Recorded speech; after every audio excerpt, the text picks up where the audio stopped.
Magandang gabi po, mga kabigay. Welcome po sa ating Barangay Kapre. Ako po muli, si Boy Kapre. At isa na naman pong kwento na mula sa tunay na pangyayari ang ating ibabahagi. Pakinggan natin. 3 dekada na ang nakalipas nang masangkot sa isang pangyayaring ikinukonsidera kong natatanging bangungot ng aking buhay. Tawagin niyo na lamang po ko sa pangalang Terry. Namamasada bilang tricycle driver mula noon hanggang ngayon. Nasa lupain ng Pampanga. Dito nakatira at sa lupang pinaghirapan ng aking mga kanununuan. Dito sa lugar namin, sa mismong kinatitirikan ng bahay.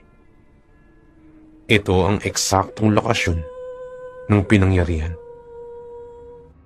Siguro naman ay lahat kayo'y naniniwala sa mga aswang at iba-ibang elementong katatakutan. Tungkol diyan ang ibabahagi ko ngayon. Pasado 8:00 na yun ng gabi nang baybayin ko ang daan pa uwi. Maliit lamang ang daan maghahatid patungo sa bahay. Sakto lang din na makakaraan ang minamanehong tricycle. Binata pa ako ng mga panahon yun.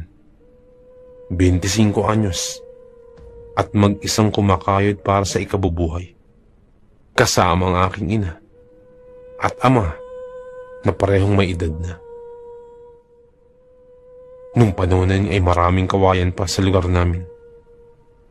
Kumbagay napapaligiran ng kawayan ang lugar. At nasa mismong gitna nito ang bahay namin. Kubo lang ang bahay namin na may hanggang tuhod na silong. Wala rin kailaw-ilaw dahil wala pang panggastos para sa pagpapakabit ng kuryente. Tanging lampara ang nagbibigay ilaw sa loob. Sulo at buwan naman ang nagbibigay liwanag sa labas. Nung isang gabi, gabing saksi sa mga kaganapan, napansin kong tila may tao sa mismong puno ng kawayan. Medyo may kalayuan ng kinalalagyan nito, kaya hindi ko na gaanong pinansin.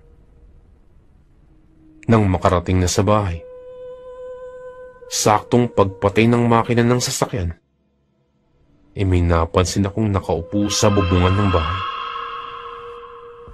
Ngunit nang humakbang ako para aninagin ng mabuti, ay biglang nawala naman. Kung kaya't ipinagkibit balikat ko na lamang yun at hindi na binigyang halaga.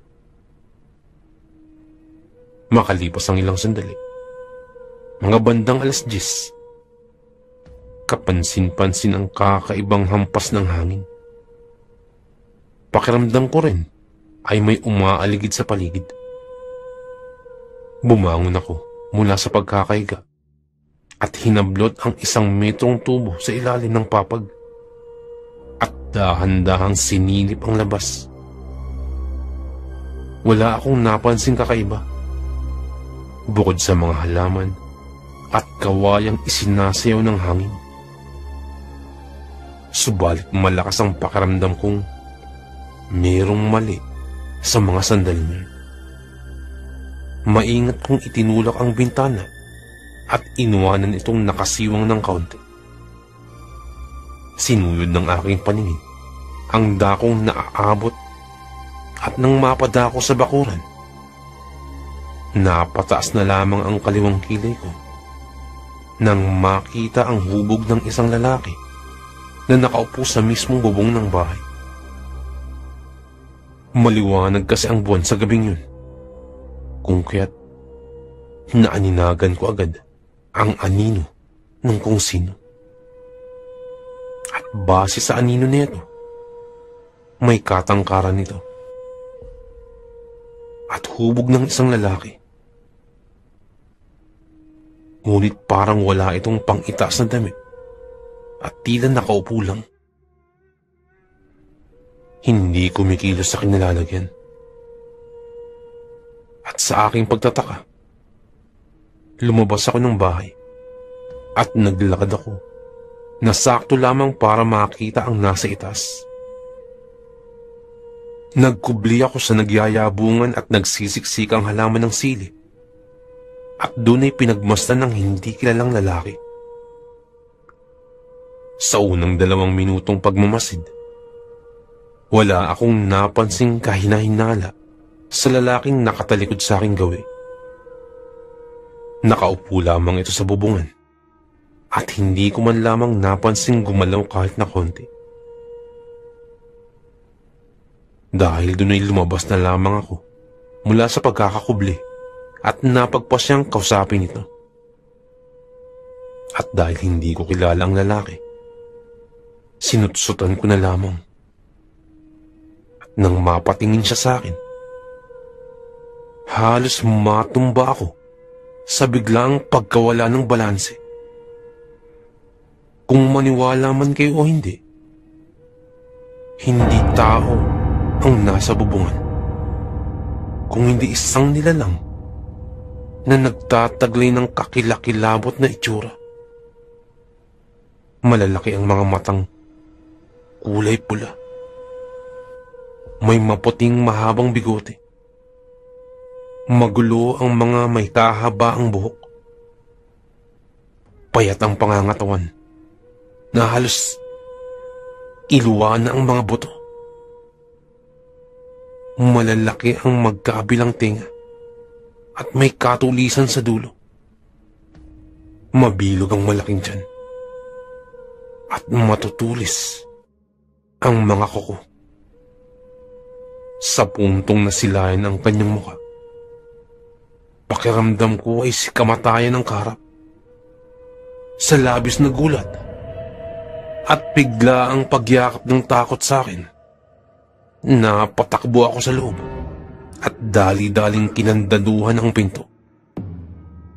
Naparalisado pa ako sa kinatatayuan habang nakatitig sa pintuan.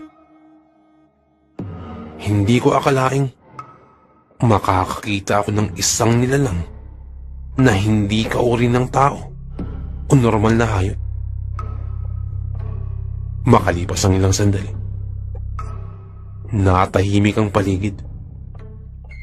Ni kahit kaluskos ng dahon ay hindi ko marinig. Muli ko namang itinapat ang mga mata sa maliliit na butas ng dingding. Pero wala akong napansing bakas ng halimaw. Automatiko naman akong napatingala nang may bigla ang pagdabog sa itaas. Mahihinang pagdabog yun. Na nung una na habang lumilipas ang mahihinang pagdabog yun. Nung una. Ngunit habang lumilipas ang bawat segundo, palakas na ito ng palakas. Naalimpungatan na rin sina nanay at tatay kung kaya't napabangon na ang dalawa at nakiusisa sa nangyayari. Nagtaka rin silang pareho sa narinig na ingay. Hindi yun ordinaryong pagdadabog lamang. Kung hindi, may bahid na kapahamakan. Natulala ako ng ilang sandali habang pinapakinggan ang kabog ng dibdib. Napukaw lamang ang aking atensyon nang hagisan ni Tatay Luding ng pinuti. Mala espadang itak, mahaba at manipis. Naiintindihan ko naman agad ang nais ipahiwatig. Naiintindihan ko naman agad ang nais ipahiwatig ni Tatay sa paghagis niya nun. Kahit na bagyang nanginginig ang mga tuhod, lumabas pa rin ako at sinikap na tumindig sa harapan ng halimaw na umaaligid sa labas. pagtingala sa bubungan, hindi ko na mahagilap ang hubog ng halimaw. Maski anino nito. Nasa bintana lang din sina tatay at nanay na nakatingin sa akin. Nag-aalala sa kung anumang mangyari. Sininyasan ko na lang din sila na wala na yung halimaw. Ngunit pagkatapos sabihin yun, isang anino ang rumihistro sa harapan ko mismo. Nanlaki ang mga matang dahan-dahan akong lumingong. At sa oras na nasilayan ang nagmamayari ng anino, pagdaing ng lumabas sa aking bibig, kasabay ng pagtilapon sa ere, at bumagsak sa lupa sa unan. Namamasahan na rin ang tiyan ko at ng aking kapain. Napuno na ito ng dugo. Panay dugo ng aking kanang palad. Impit akong napasigaw habang idinidiin sa sugat ng tiyan ang kanang palad.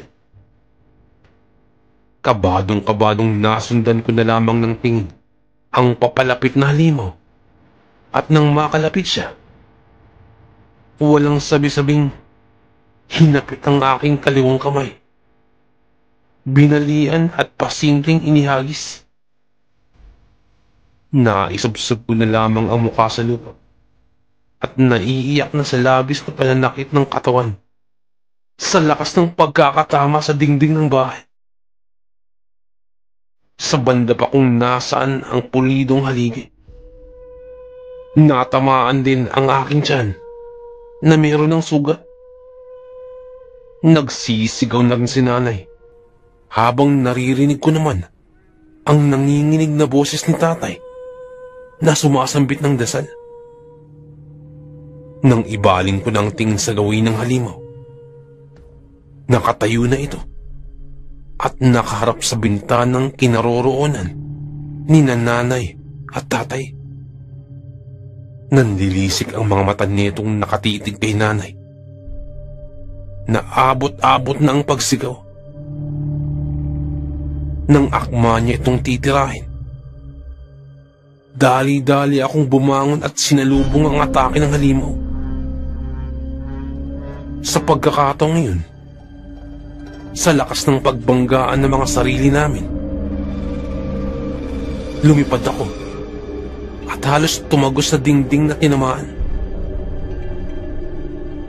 Sa punto ring yun, napapalunok na lamang ako sa lubhang pananakit ng buong katawan. Pakiramdam ko nga'y durog maski pa yung nakamaliit na buto ko sa mga daliri. Nagpakawala ng kakilakilabot na pag-atungal ang halimaw. Nagsilabasan pa ang naglalakihang maiitim na ugat nito sa katawan. Nanlilisik ang mga mata at hindi na kayang pigilan pa. Sa taglay nitong bilis, panandalian nitong naglaho sa kinatatayuan, at nang makabalik, may daladala ng 2 metrong kawayan na may tulis ang bawat dulo.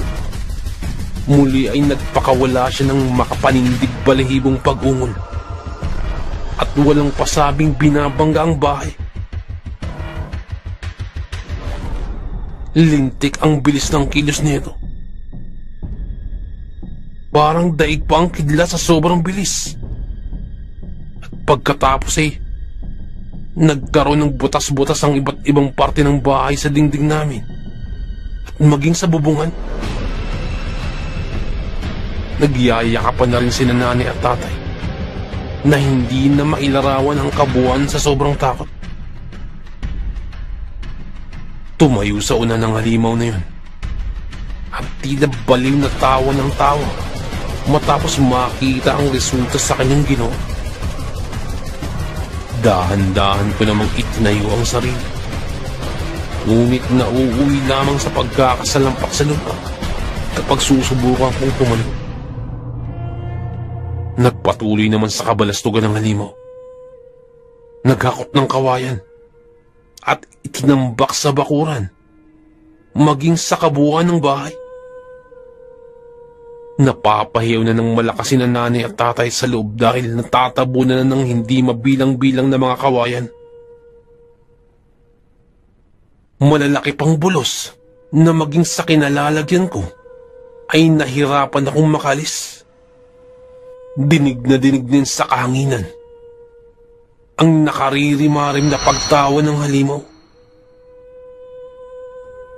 Nang makalabas ako mula sa ilalim ng nagtatambakang kawayan, dali-dali kong tinungo ang kinaroroonan ng itak na nasa unahan lang.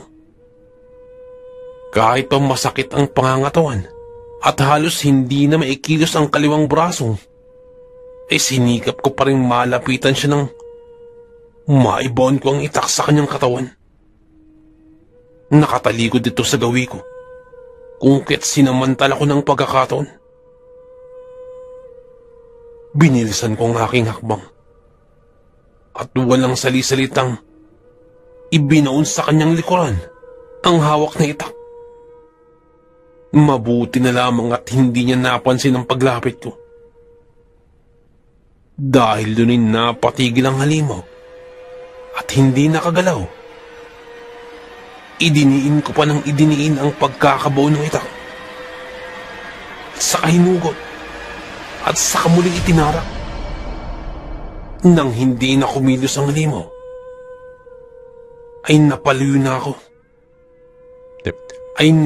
na ako. At dahan-dahan namang lumalapat sa lupa ang tuhod ng halimaw.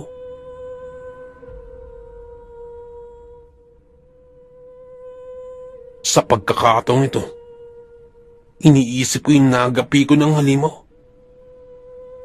Pagkalapat ng kanyang tuhod sa lupa, ay siya namang pagbilugan ng mga mata at bibig, matapos matamaan ng kawayang inihambalos ng halimaw sa akin. Napakalakas ng pagkakahampas, kung kaya't bahagyang natangay ng hangin at napapabuloktot na lamang sa gilid sa sobrang pagdaing. Napapaubo na ako na halong may dugo. At nang iangat ko ang aking paningin, muli pa rin napasigaw nang apakan ng halimaw ang aking tiyan. Labis-labis na ang pagkapit ko sa halamang nakapitan. Sa tingin ko nga ay wasak na ang aking laman sa pag-apak ng halimaw. Mas lalo lamang ding naglagasan ng luha. At maging ang aking lakas ay nawala na rin nang bigwasan ako ng napakalakas ng halimaw na yun. Nakatingala na lamang ako sa kalangitang nagkikislapan ng mga bituin habang patuloy naman sa paghamak sa akin ng halimaw. Hindi ko na rin naririnig ang boses ni nanay at tatay. Ilang sandali pa, namalayan ko na lamang na may mga yabag na pumaparoon sa aking kinalalagyan. Kasabay nun ang pagkawala ng bigat sa aking tiyan. Mabilis pa sa hangin nawala ang halimaw na yun.